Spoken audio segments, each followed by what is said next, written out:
Edna Krabappel, the woman behind the cynical laugh, she never stopped chasing love. Here are the relationships that proved most disastrous for her. Let's begin with a story of oysters, blackmail, and the most awkward romance ever witnessed in a pink playhouse. Grade School Confidential, Season 8, Episode 19. It all begins at Martin Prince's birthday party, and in Springfield fashion, nothing goes the way it should. Edna Krabappel sits alone, cigarette in hand. Principal Seymour Skinner wanders over and politely asks if he can join her. I collect matchbooks from glamorous nightclubs. It's amazing. They chat about their usual dull Saturday routines, two tired souls quietly admitting how small their worlds have become. Skinner's domineering mother barges in and kills the mood completely. Skinner gets awkward and asks Edna for help, and she replies with a sly smile. I know where we can hole up for a while. Meanwhile, the birthday party is collapsing. Instead of cake, Martin's family serves oysters, and in minutes, children are being wheeled out on stretchers with food poisoning. Bart, far too smart to eat seafood at a child's party, feeds his oysters to the cat and sneaks away. That's when he gets the shock of his young life. Skinner and Edna kissing passionately inside Martin's playhouse. Forget the food poisoning, this is a sight that scars him in ways no stomachache ever could. The next day at school, Edna and Skinner are exchanging flirtatious glances over lunch when they overhear Bart telling classmates what he witnessed. So I looked in the window and there it was.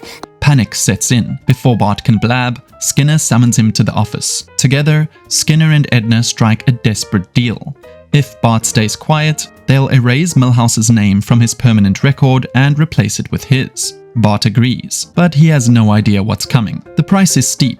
He's turned into their unwilling errand boy, a 10-year-old stuck in the middle of a romance that should have never involved him in the first place.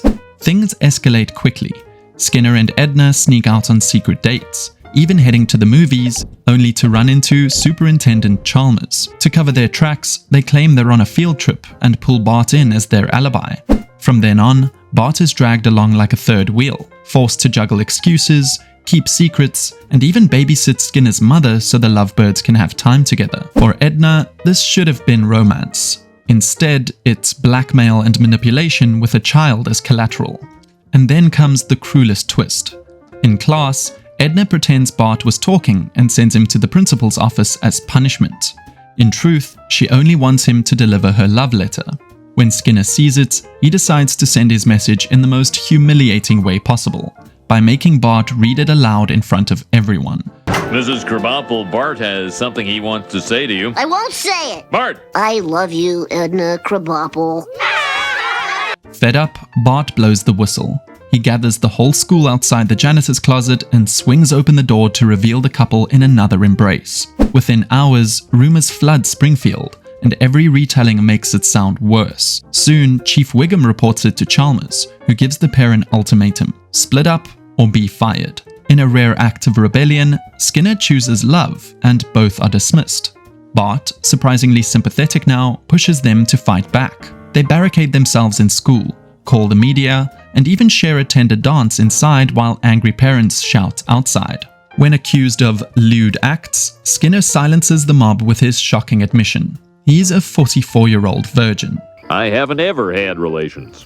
I am a virgin. Does this mean that Mrs. Krabappel is a virgin too? Nobody wants to believe it, but Chalmers admits no man would lie about something that embarrassing. The crowd disperses, and the couple wins back their jobs.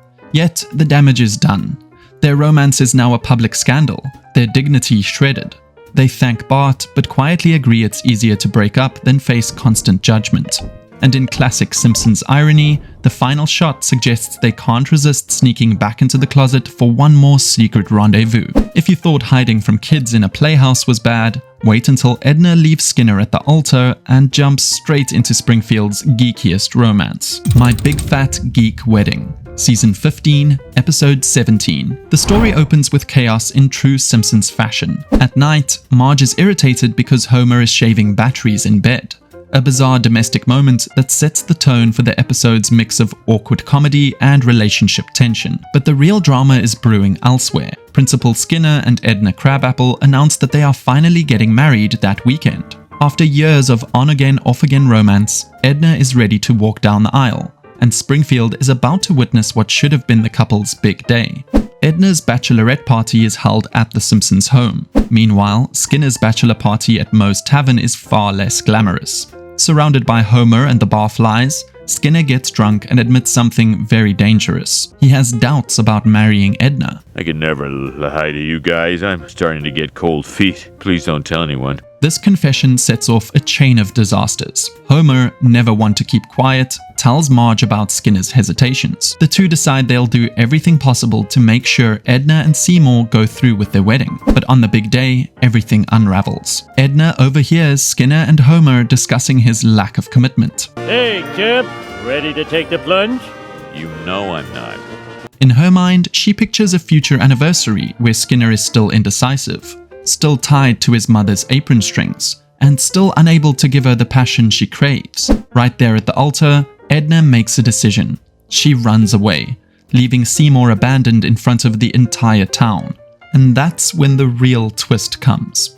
Edna returns a wedding gift to none other than Comic Book Guy. The two start talking, and in a flirty tone, she asks if Is there a Mrs. Comic Book Guy? his reply, Well, I was married once in an online fantasy game. they both laugh, and Edna, fresh from ditching her fiancé, immediately invites him for coffee. The timing is almost absurd. Minutes after walking away from Skinner, she's already entertaining a date with Springfield's most sarcastic man-child. Later, Homer stages a grand gesture by having Skinner serenade Edna with a choir of schoolchildren. But before Skinner can win her back, Comic Book Guy interrupts. He casually reveals, My beloved is napping blissfully in the many folds of my Spider-Man t-shirt. For him, this is romance. For Skinner, it's pure humiliation. And then Comic Book Guy doubles down. He gushes that Edna is in near mint condition and a limited edition, using his own nerdy language to express how special she is. To prove his devotion, he proposes marriage on the spot and whisks her off to the Baimon Sci-Fi Con. There, in full geek glory, he takes the stage and proclaims that I would kill the children of 1,000 planets just to see you smile. Aww. it's the kind of line that makes Comic Book Guy swoon with pride and Edna briefly blush. But for the audience, it's clear how unhealthy this pairing really is. Skinner crashes the convention, desperate to win Edna back. The two men come to blows in front of the crowd, Comic Book Guy defending his limited edition romance, while Skinner tries to salvage his pride. Edna finally steps in and stops the fight. With tensions high, she delivers her verdict. Seymour, it's too late for you to win me back. Comic Book Guy beams, thinking he's won. I don't think I want to be tied down to anybody. She realizes they are simply too different. And while he may be a temporary distraction from Skinner's commitment issues, there is no real future for them. In the end, Edna's romance with Comic Book Guy stands out as her worst relationship. What looked like love was really just a distraction.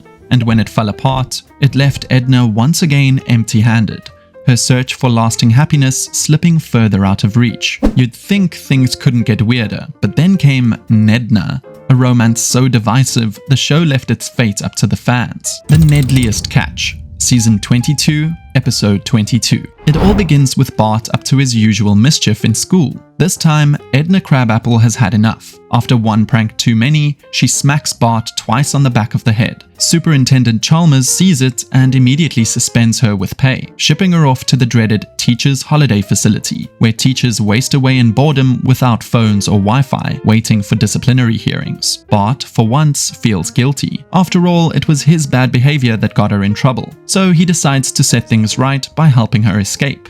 As Edna climbs out the window on a ladder, it collapses. Luckily, Ned Flanders is there to catch her.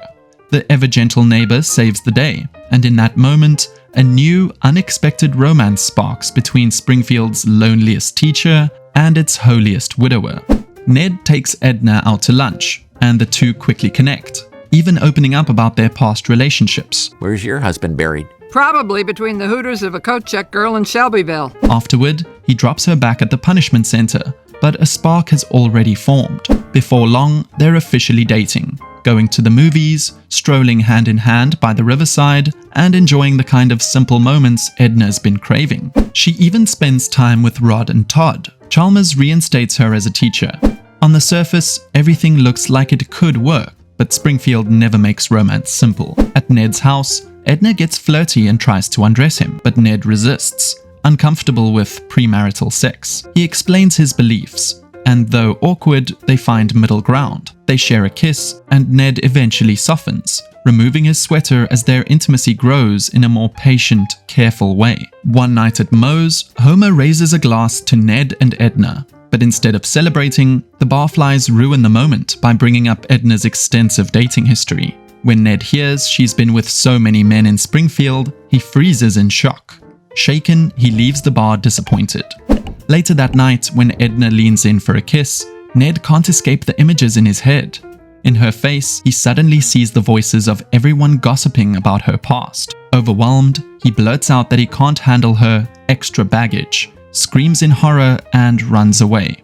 The next day, Homer urges Ned to see relationships as forgiveness. Learn that the only way a relationship survives is by forgiving. But Ned twists the advice and tells Edna he forgives her past. Furious, she insists she wants acceptance, not judgment. Cornered, Ned declares only a higher power can decide. The episode ends with Homer and Marge breaking the fourth wall, inviting fans to vote on Ned and Edna's future. For Edna, this relationship is a disaster because it strips her of her dignity and agency. Instead of being accepted for who she is, she's judged for her past and left dangling in uncertainty. And finally, we come to a story buried in layers of flashbacks, where Moe Sislak proves that even a bartender can break Edna's heart. The Seemingly Never-Ending Story, Season 17, Episode 13. The Simpsons go on a cave trip that ends in disaster when Homer breaks a stalactite and the floor collapses, leaving him stuck upside down. While Marge and Bart search for a way out, Lisa distracts him with a story. She recalls being chased by a sheep and running into Mr. Burns' mansion, where he told her about his downfall. Years earlier, Burns lost a scavenger hunt to the rich Texan and ended up working at Moe's Tavern. There, Moe revealed his own story, how, during a low point in his life, he unexpectedly fell in love with Edna Krabappel. Moe's unlikely romance began when he was struck by a bus, and Edna Krabappel rushed over to check on him. Oh, you poor man. She had gossamer hair, limpid eyes, and the rack of an angel. Seizing the chance, Moe offered to show her around town. When Edna revealed her ex-husband had been a drunk and she hated bars, Moe lied, claiming he was a therapist for alcoholics. To impress her further, he shut down his tavern and kicked everyone out. Soon they were dating, sharing long drives and dreams. Edna spoke of teaching in Springfield. In the fall, I'll be teaching 4th grade at Springfield Elementary. While Moe confessed she had brought love into his painful life. Edna, you've made me feel love where before there was only pain. They kissed, and Moe thought he'd finally found happiness. Moe realized he needed a fresh start somewhere beyond Springfield, a place where no one would recognize him as just the town's worn-out bar owner. But there was one problem. Moe was broke. To fund their escape, he needed money. That's when he crossed paths with Snake, back when Snake wasn't a criminal but an archaeologist, with a noble dream of donating gold coins to a museum. Moe, desperate to give Edna the life he thought she deserved, stole the coins. That theft ruined Snake's life and turned him into the crook Springfield knows today. Moe was ready to run away with Edna, suitcase and all. But then came the turning point. Before leaving town, Edna stopped by Springfield Elementary to hand in her resignation. There, she found Bart sitting in detention, lost and in need of guidance. In that moment, her sense of duty overpowered her romantic escape. She told Moe she couldn't leave, not when kids like Bart needed her. For Edna, love was tempting, but responsibility came first. For Moe, it was crushing. In a burst of anger, he hurled all of Edna's belongings out onto the road and stormed off. You crazy skirt! Nobody backs out on fake good Moe! Edna's romance with Moe was doomed from the beginning. He risked everything, even his morality, but she chose her students and career over him. What seemed noble left Moe heartbroken and Edna empty-handed. Another chance at happiness slipping away. Edna Krabappel never found the lasting happiness she deserved, but her romance left us with some of the funniest and most tragic moments in Springfield history. Share your thoughts below, and don't forget to like and subscribe for more.